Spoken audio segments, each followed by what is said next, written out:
Good morning, Teacher Palmes. Okay, before you see it, I would like to call on Ms. Montes to lead the prayer for today. Let us pray. In the name of the Father, and of the Son, and of the Holy Spirit. Amen. Thank you, God, for giving us a mind that can know and a heart that can love. Help us to stay focused on our studies and encourage us when learning is difficult, that I may grasp the truth that is held out before us. Grant us the grace to put our knowledge to use in building the kingdom of God on earth, that we may find the courage to follow your Son, Jesus. Amen. Let the Father, the Son, and the Holy Spirit. Amen. Okay, good morning once again. You may take your seats. Thank you, Mom. Good morning once again. How are you? We're fine. Okay, that is good to hear. But, so is any absent for today? None. Okay, that's very good. So before we start our lesson, I would like to have a review on our previous discussion yesterday. So who can give me a quick review on what we had discussed yesterday? Anyone? Yes, Ms. Montes. Yesterday, we had discussed all about PECs, So what does SPEC stands for? personal entrepreneurial skills. Okay, very good. So yesterday we discussed about personal entrepreneurial skills. So we discussed various entrepreneurial skills. So who can give me entrepreneurial skills that an entrepreneur should acquire? Skills. Hardworking. Hardworking. What else? Yes, Miss Langito? Commitment. Commitment. What else? Yes, Miss? Discipline. Discipline. Yes, Miss Dumandan? Good decision maker. Good decision maker. Another? Creative. Creative. So we have a lot of entrepreneurial skills that an entrepreneur should possess. So why do you think this decision maker, this discipline, hardworking, responsibility, and commitment must be possessed by a certain entrepreneur? Why? Yes. To become a successful entrepreneur. To become a successful entrepreneur, diba? In what way? In what way that this entrepreneurial skills can lead you into success? Anyone? Yes, Miss? Because if you have a commitment, you are very hardworking, even though there are lots of problems that you will face in the future, you will eager to strive and to raise again and start your another business. Okay, very good. Very well said. And to that, I can say that you are all ready for our new topic for today and live this personal entrepreneurial skills. And I hope this PECs will be in you, no, in the near future. Okay, so since I can say that you are all ready, are you ready for our new lesson? Yes. Okay, that is good to hear. I would like to present our lesson's objective. So first, objective is identify the target customers and the value that a product or services can offer to the customers. That is our first objective. Our second objective is to develop and market a product through a group activity. So you have now a glimpse on what we are about to do. We're going to have an activity, group activity. Are you not happy about it? Okay, next is recognize the importance of product development in marketing a product or services competently. Okay, so are you all excited? Yes. Since you are all excited, I want to play a game with you. Are you ready? Yes. Okay, that is very good. So those are the three objectives that we should target. Okay, so this will be our game. What have you observed about the pictures? Opposites. Yeah, opposites. No? So, the title speaks for our game, the opposite. So here is the instruction, very easy instruction. All you have to do is to do the opposite of my command. Say for example, when I say stand up, you'll Sit down. sit down. Because you'll do the opposite, right? When I say hands up, you'll just put your hands down.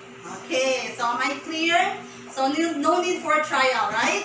Because the instruction is very easy. So whoever tripped to the trick will be asked for an just an opinion of the picture I am about to show. No, just don't worry. There is no wrong or right answer. Okay.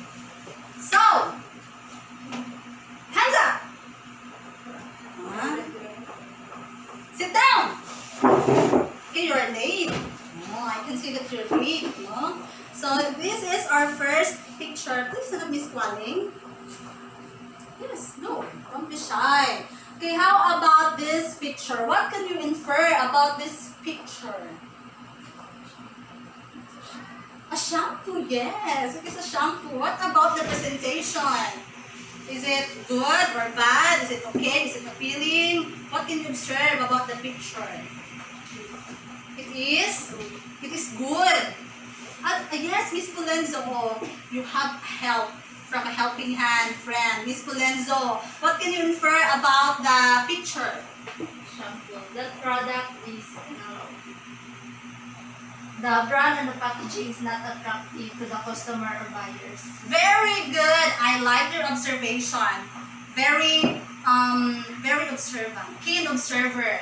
Okay, she says that the shampoo is lack of presentation. The branding or the labeling is poor.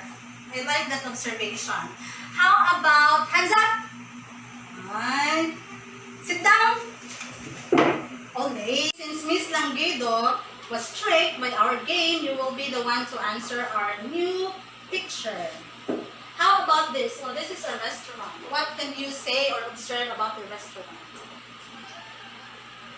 It is organized, Organized. What else? attractive to the customers. Wow, attractive to the customers. Who can add more? Yes, Miss Montes. For that impressive observation, Miss Candido, you may now proceed. So, how about an additional with an observation? Okay. Yes, Miss Montes.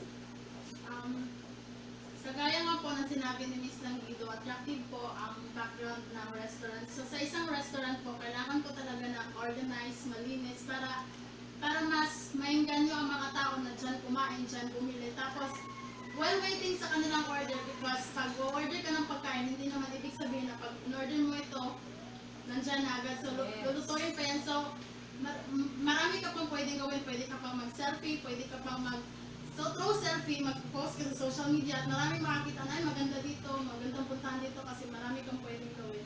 Wow! Ang lawak ng imagination ni Miss Montes, no? From that very simple picture with advertisement na siya. Okay, thank you for that observation, Miss Montes. So, another... Sit down! Yes? Yes, Mrs. Montes. That was a quite impressive observation. So now, hands up! Hands down! Yes, yes, Miss Lavindia. I caught you in action. Okay, how about this picture? What can you infer about the sad man over there? I think yung tao dyan ay sa ticket booth muna tayo. Pangit yung ticket booth kasi dapat yung ticket booth pinapakita kung ano ba yung ticket na sinusold mo. Ang problema, walang ka-picture-picture, walang ka-color-color, kaya isa rin yun sa dahilan kung bakit walang tao ng mga lumalapit. So dapat, yung ticket booth, related siya sa kung ano ba yung binibenta niya na ticket. Okay, that was also a nice observation. Very good. Others, what about others? Do you have any observation? None? None. Okay, if none, then your answers are actually related to the topic we are about to tackle today. But before that, we will going to have another activity called DIY. What does DIY mean? Do it yourself. Do it yourself. It is very trend in the internet today. D for do, I for it, Y for yourself. Do it yourself. So, the title speaks for our activity. I will going to distribute you different materials that we will be using for our activity for today. So before that, I would like you to know that each group will be given a video to work on. So before that, I would like you to group yourselves into 3 by counting 1, 2, 3. Okay, it starts from Miss Montes. 1, 3, 1, 2, 3. Okay, so 1, 2, 3, 1, 2, 3. All group 1, go to your group mate. 2, group 2, and 3 for group 3. 1, 2, and 3. I want you to find your group. Go! Activity for today, which is do it yourself. We will going to watch a video and you will going to listen for it. And every group must list down all the wants or needs of the customer for a specific product. Okay? Based on the video that was assigned to you. Say for example, for group 1, you have your own video and you will going to listen for it and list down all the wants or the needs of the customers for the product. Am I clear with that instruction? Yes. Okay, very good. So to grade your output, we are guided by these rubrics. Okay?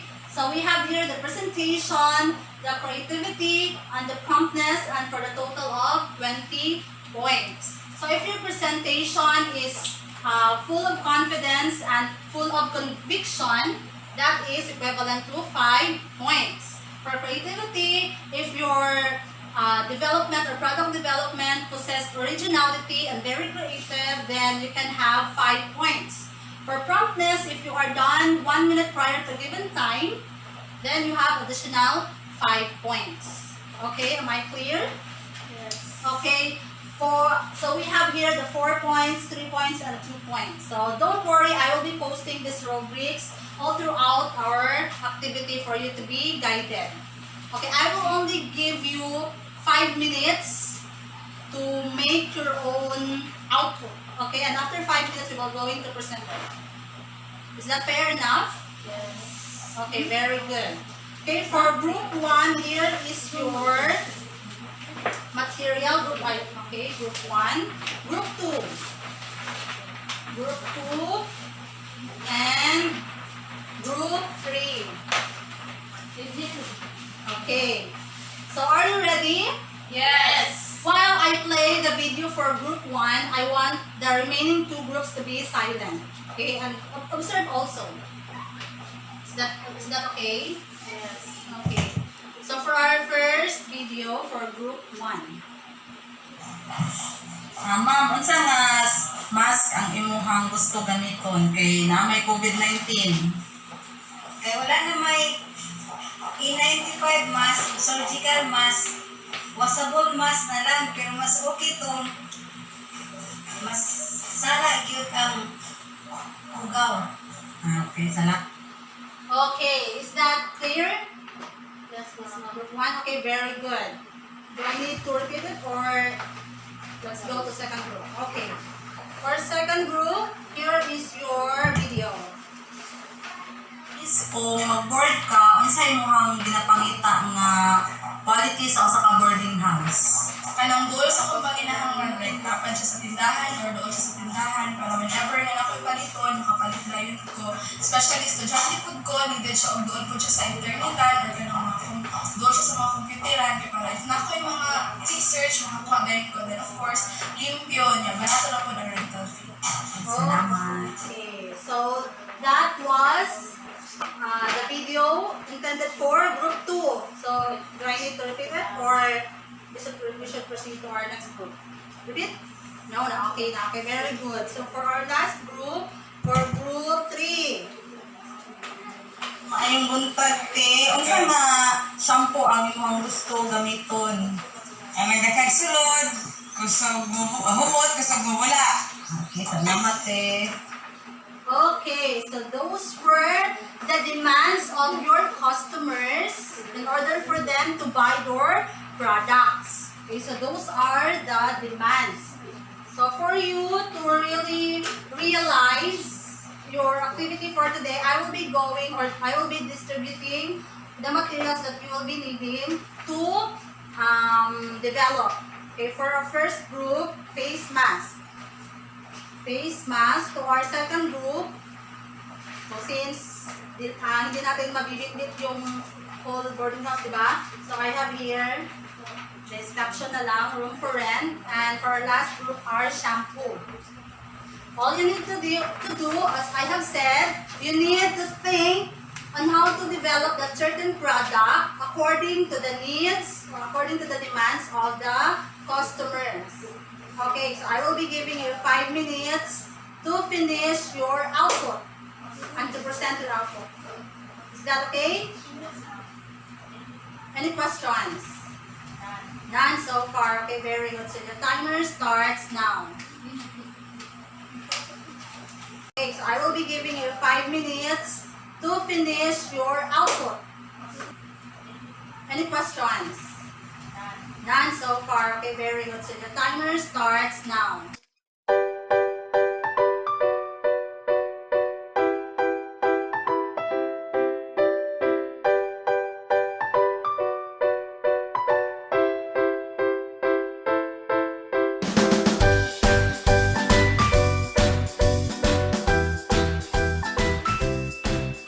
Everybody is done. Everyone will get 4 points for promptness. Diba? So 4 points done on time. Since walang nauna sa inyo prior to the given time. And every group is finished already and your outputs are already pasted on the board. I would like to call on group 1 to present your output. Everyone, so the question is, what does my customer needs? Based on the video, customer wants washable mask, but she wanted it to be more reliable in protecting the user from viruses. So in our group, we decided to improve washable masks in order to fulfill the customer needs. Washable mask at ito yung in-improve namin na washable mask. So, sa makikita nyo, ginawa namin itong double-sided para at makikita nyo rin na pwede nyo itong lagyan ng any cloth just like panyo or pwede rin napkin or tissue para to make it more safety. So, dito rin, ginawa rin namin ito, ang airlock niya, ginawa rin namin stretchable and adjustable para mas comfortable ang customer.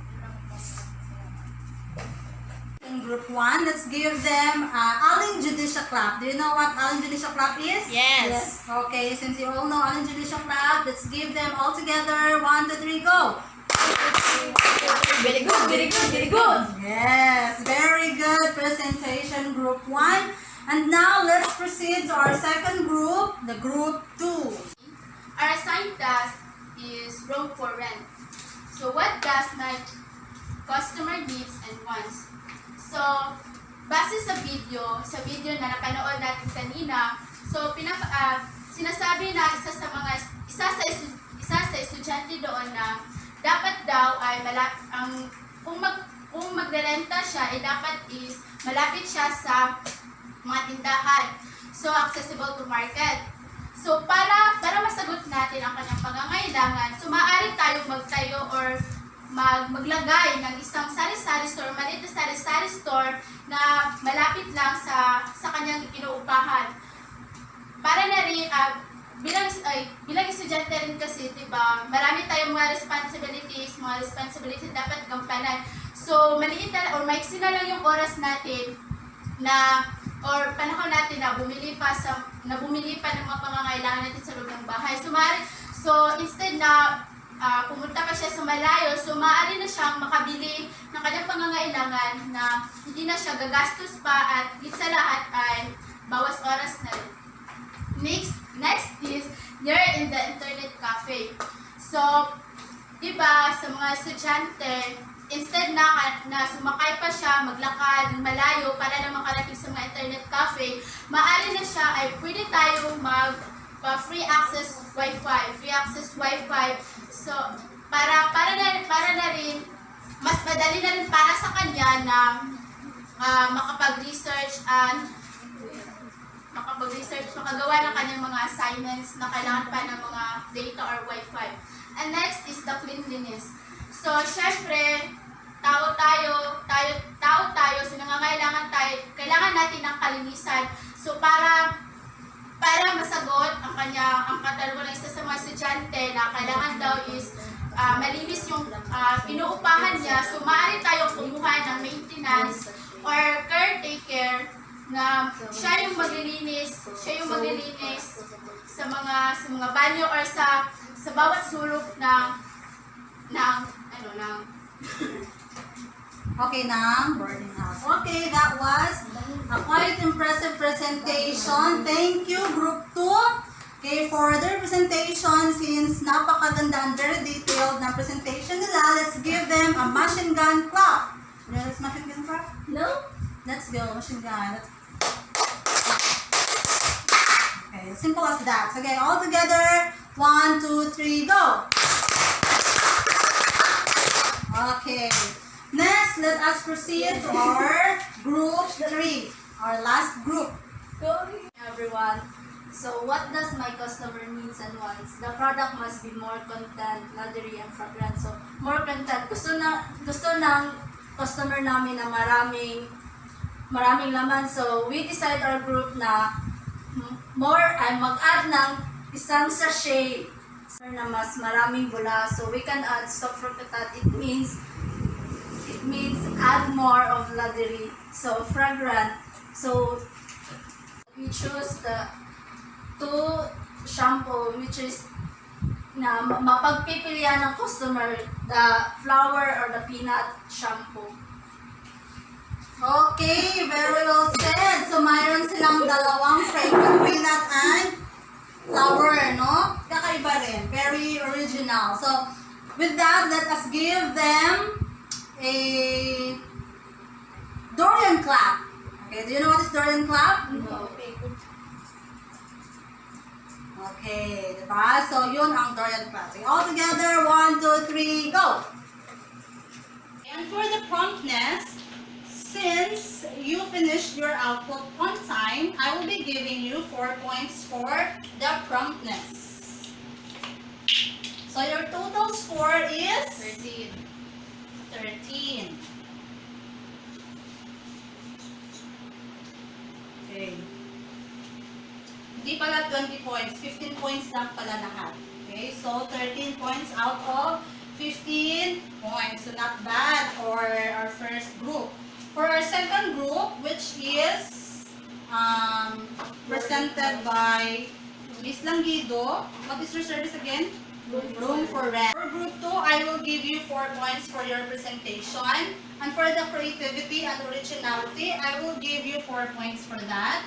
And for the promptness, since you finished your output on time, I will give you 4 points for a total of 12 points. So we have here our last group, the group 3. Okay, for the presentation, I will give you 4 points again because you are not all quite confident and full of conviction yung presentation nyo. Next is for the creativity. Since creative naman, I will give you 5 points for that.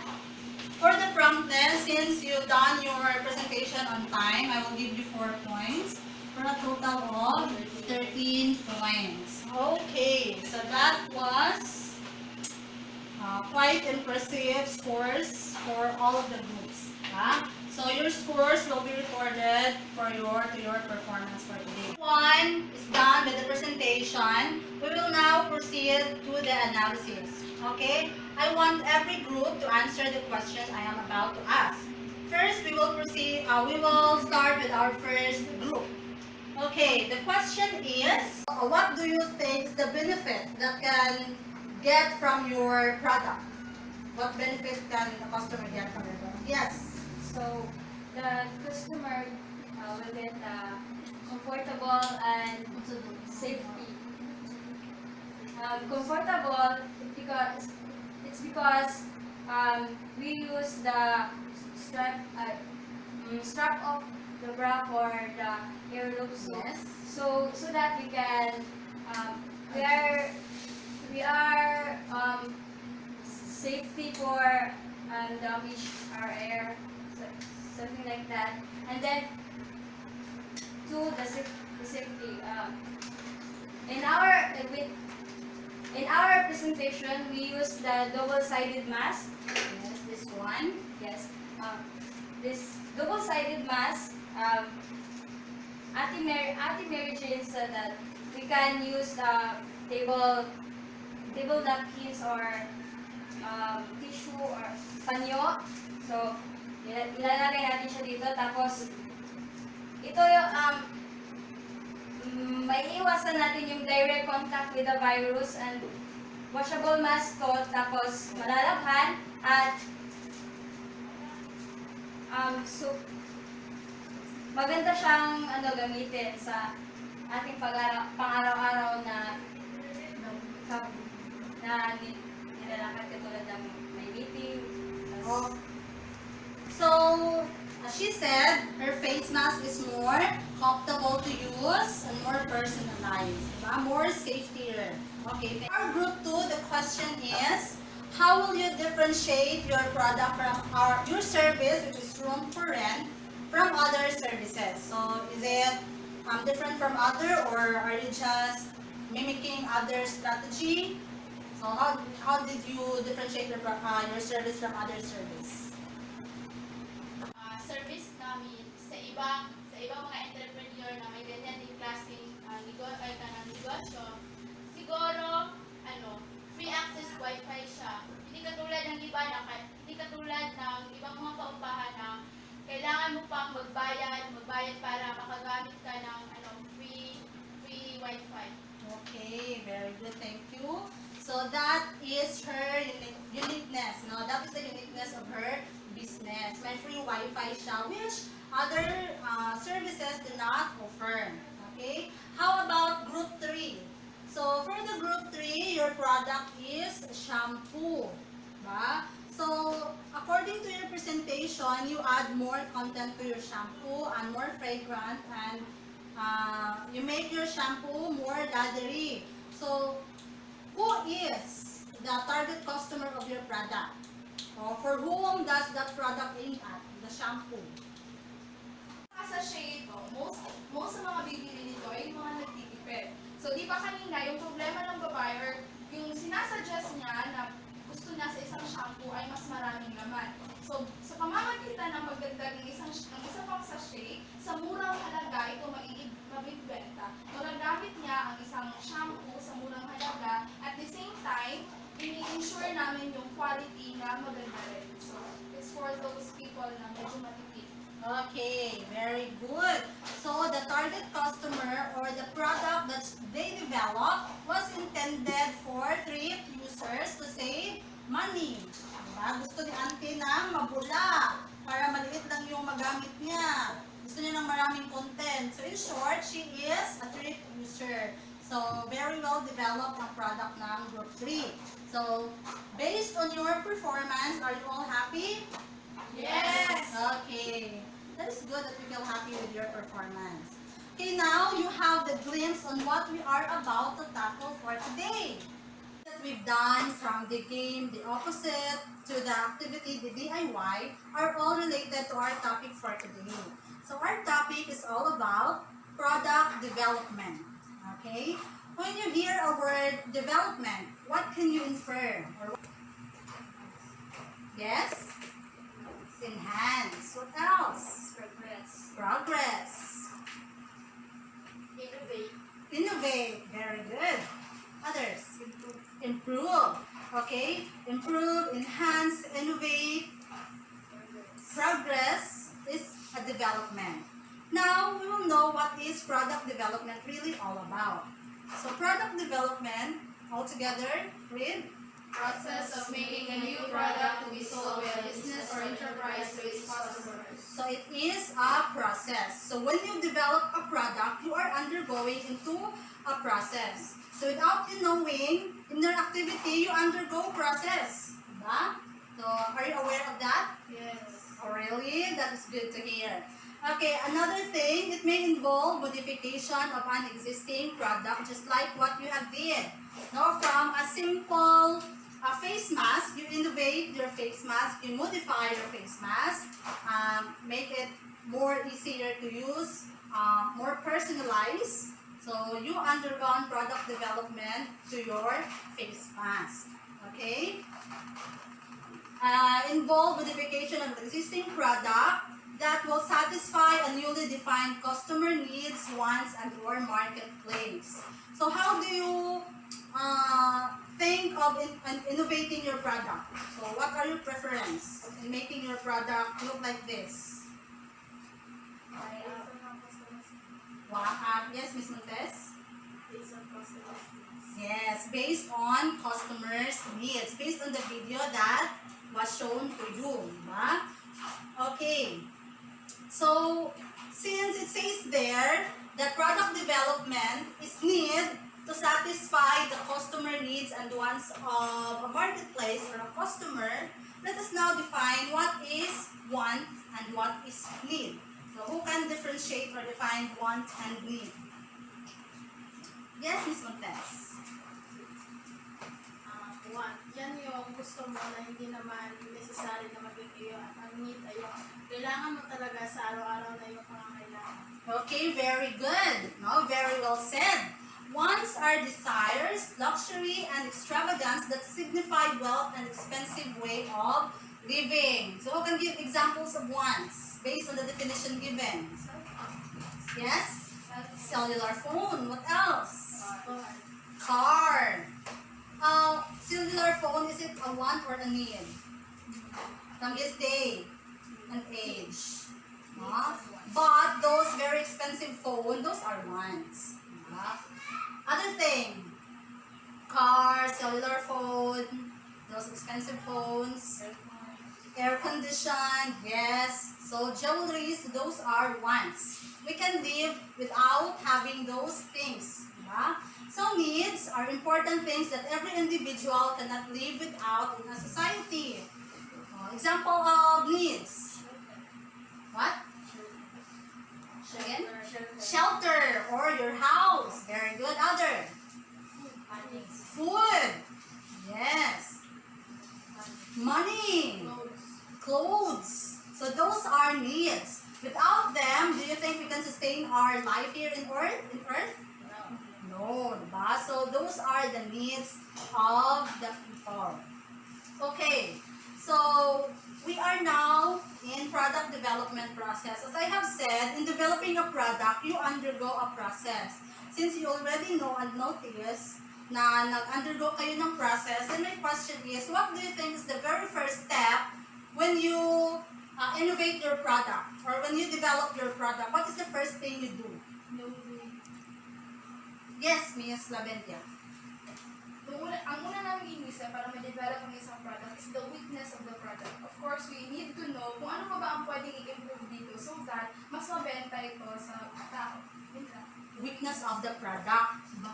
Ang lalim na agad ng naisip ni Ms. Laventia.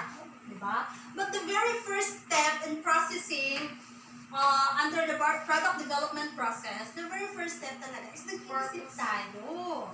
Diba? When someone asks you a question, what do? You answer directly or you think of your answer first before you answer? You think first, diba? So you formulate your idea and that is what we call the fuzzy front end. Diba? When the first customer said in the video, gusto ko nung mabula, gusto ko bula o daghan. Diba? And when you formulate your new brand of shampoo, when you develop your new brand of shampoo, do you add already one sachet, ganun talaga yung ginawa mo agad, or nag-formulate ka pa ng idea kung ano yung pwede mong gawin? Nag-formulate ka pa ng idea. So that is fuzzy front end, or FFE, often called the ideation step. This is where you conceptualize the product development. This is the phase where you pitch all your great ideas for solution to your customer's problem. It is called fuzzy because it occurs before any formal developments and vague period. Vague period, it means ang daming concept na pumapasok sa isipan mo but you don't know what to take. In the end, pinili mo yung maganda. So yun yung fuzzy front end. So under fuzzy front end, we have a process. Okay? It starts with a problem. Okay, let's set an example for a karinderya. Say for example, I have a business karinderya, no? And yung karinderya ko is located in front of public school. Okay? But my karinderya is very classy. Okay, very classy. I serve beef steak, buttered shrimp, so that kind of menu. And then, my problem is, bakit walang estudyante bumibili sa akin? Maganda yung place ko, very cozy, very classy. So, bakit walang estudyante bumibili sa akin? I am in front of public school, so that is my problem. So, involves determining the innovation goal. This preliminary analysis is your opportunity to figure out what problem you need to solve for your customers. So, ano nga yung problem ko? Walang bumibili. Yes, walang bumibiling estudyante. Kung meron man, konting-konti lang talaga compared to other. Okay, so next step that I should do is customer needs, or I should know what my customer really needs. So people will buy a product or service that solves a problem for them. Of course, bibili ka niyan kung kailangan mo. Diba? Hindi ka naman siguro napakayaman na bibili ka lang yan para wala lang. Diba? Kaya nga nag-exist ang business to meet the needs of the people within the society. Okay? So, aalamin ko, ano bang kailangan ng estudyante ko? Bakit hindi nila binibili? So, aalamin mo, you need to, paano mo aalamin? Okay, paano mo aalamin kung anong gusto ng estudyante? Sige nga. Paano mo kaya aalamin? Observation. Observation, very good. What else? Ask or interview. Do those things, no? Para malaman mo kung ano ba talaga ang hinahanap or kailangan ng customer mo. So next thing to do is to review other markets. Okay? Nakita mo may karinderya doon. Napakalakas ng benta. There are a lot of students who patronize that kind of karinderya, which is not cozy at all compared to mine. Bakit? Bakit hindi binibili yung paninda ko na beef steak and buttered shrimp? Bakit hindi? So pumunta ka doon sa tindahan ni Aling Nena. Pinuntahan mo, ano ba to? No, ginataang munggo, pansit with bihon, isda na sinabawan na may 2 isda lamang sa isang balding tubig ng sabaw. So bakit ganito? Bakit dinudumog ng mga estudyante? I-compare mo yung product mo sa product ni Aling Nena. Okay. So, prototype. Since na-compare mo na, nalaman mo, ganito pala ang gusto ng mga estudyante ko. And since from customer needs, natanong mo na, no? Natanong mo na, ano ba kasi yung gusto niyong kainin? Bakit hindi nyo kinakain yung binibenta ko? O anong sagot mo kung estudyante ka? Ano ba kasi gusto mong kainin? Expensive po yung price niya kaysa dun sa Aling Nena kasi munggo, simple lang, pero masarap din naman at saka affordable. Yes, so that is the need and demand of your customer. She want it to be affordable. Sa'yo, ang sarap nga pero masyadong expensive. Since you know and you already compare your product to Aling Nena's karinderya, then you are now into prototype. Pag sinabing prototype, gumawa ka ng kagaya ng iniisip mo. Say for example, ito. Hindi, sa kalendarya na, just stick to kalendarya, okay? Dahil nakita mo na gusto ng mga estudyante na simple lang ang menu, so gumawa ka ng simpleng menu. Tortang talong. Diba? Magprito ka ng talong, tortang talong. Then after prototyping, dahil ginawa mo na yung pritong talong mo, okay, you test. Okay. Mag-display ka. Konti-konti lang. Or, magpa-pre-taste ka sa estudyante mo. Or sa mga estudyante sa box. Good? Can you taste this one? Is it okay for your preference? This only costs 10 pesos. Okay, look for the reaction or for the response of the student. If it is negative or positive. If it is negative, then anong gagawin mo pag negative yung response? Try another or enhance. Diba? Kaya ginagawa ang test. Diba? So, the next step is, okay, plan. Diba? At dahil tapos na ang pre-taste mo, planuhin mo kung anong gagawin mo. nagustuhan nila yung tortang talong, gusto pala nila ng mga simpleng pagkain. Therefore, you need to plan how to develop and mass produce and market the new prototype. So, anong gagawin ko para mabenta ko to? Diba? Siguro, ganito pa rin ang background ko, ganito pa rin ka-cozy yung kainan ko, pero yung binibenta ko lang yung i-enhance ko or iibahin ko. Diba? Switching from beef steak to tortang talong. From buttered shrimp to munggo. Diba? So, yun na yung market na papasukin mo. Okay? Do you get my point? Yes. Are you all following the discussion? Okay, very good. Okay, in short, this is just like a problem plus a little thinking, is equals to a bright idea. A bright idea. So, ganyan lang yung ginawa nyo kanina. So, nakita nyo yung problem, ginawa nyo ng solusyon, konting pag-iisip lang, and then you find for a solution. Okay? So, after that process under FFE or fuzzy front end, we need to undergo implementation. This is where you figure out how to deliver the product and provide support for customers. So, ito na yung prepare facilities that will manufacture, provide the supplies for transport and distribution. Hindi naman ito kailangan sa kalendarya na, di ba? But to implement your plans from FFE, yan yung kailangan. So, anong gagawin mo? Meron ka bang mapagkukunan ng supply, ng munggo? Baka naman, one day lang ang talong mo, bukas wala na. So, you need to ensure the supply of your product, of your service, of your foods. Okay? Questions? Nine. Okay, let's proceed to the last process, which is the fuzzy back end. So, bakit may rocket? So, because this is where you launch your product. This is where the true commercialization takes its place. This is where you benta na your tortang talong and all the other foods, no? All the other bayad na gusto ng mga estudyante. So, hindi na siya trial and error, ha? Hindi na pwede nga, ay, hindi na siya pwede. Uy, no? This is already the true commercialization phase. Okay?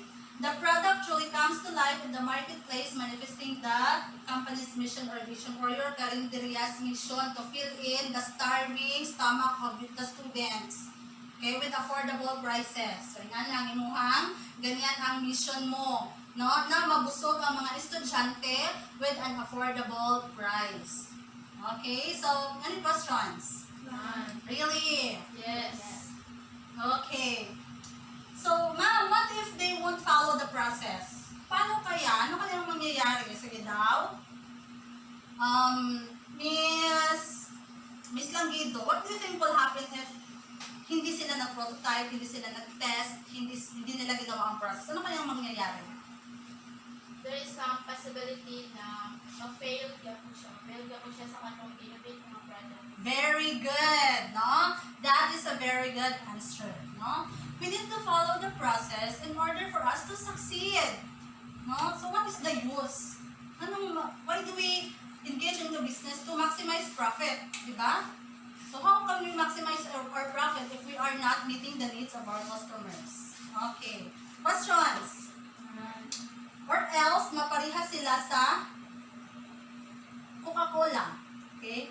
Coca-Cola undergone process and they call their new formulation new Coke. But then, after 79 days, kasi medyo na wild yung reactions ng consumers, hindi nila nagustuhan yung development ng isang product. So, after 79 days lang, binalit nila ang original formulation ng Coke, which is, now we are enjoying Coca-Cola Classic. No? So, yan. I-consider yan ang pinakamalaking blunder na product development. Kasi blunder bloops. No? Or napakalaki ng nawala sa kanila. Bakit? Kasi hindi siguro nila i-consider yung gusto ng mga tao. It's either your customer becomes angry with the development, or not satisfied, or happy, simply happy. Simply happy with your product. Okay. If you don't have any questions about our topic for today, I will be asking you some questions about our topic. Okay, so do you think you can apply your learnings about product development if you engage into future business? Yes. Yes, Miss Labendia. Yes po, teacher. How? Kasi po kanina, malalaman po namin, di ba, isa sa problema ng isang businessman or businesswoman is kung paano ba dapat magsimula. And ngayon, tinalakay mo kung paano ba dapat magsimula or paano ba dapat ma-improve ang isang business mula sa fuzzy fast end down to implementation to fuzzy back end. So yun po, napaka-helpful po niyan pag nag-start ka ng isang business. Okay, so another. I can be more careful by doing decision from knowing na ano po yung needs ng mga customer, ganun, at i-apply po yun na maigi yung process. Thank you. No questions to raise. We will be having our quiz for today. All you have to do, okay, so we have here, all you have to do is to find a way on how to develop the product. Okay, I include the caption of the poster. Say for example, this one. Although we treat our pets like our own child and love them, but being served in a dog food bowl is just disgusting. So notice that the bowl being served is just a dog food bowl, no? So that was the reaction of the customer. So what can you do to develop the product? What will you do? I want you to write your answers on a 1/4 sheet of paper.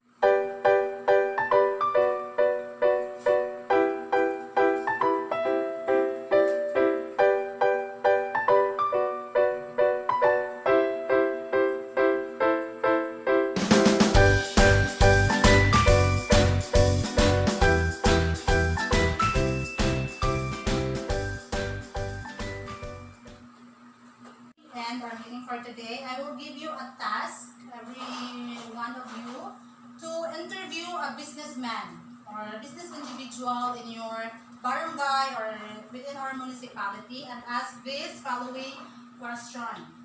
Okay, so don't worry, I will give you questionnaire for that. No need to copy that.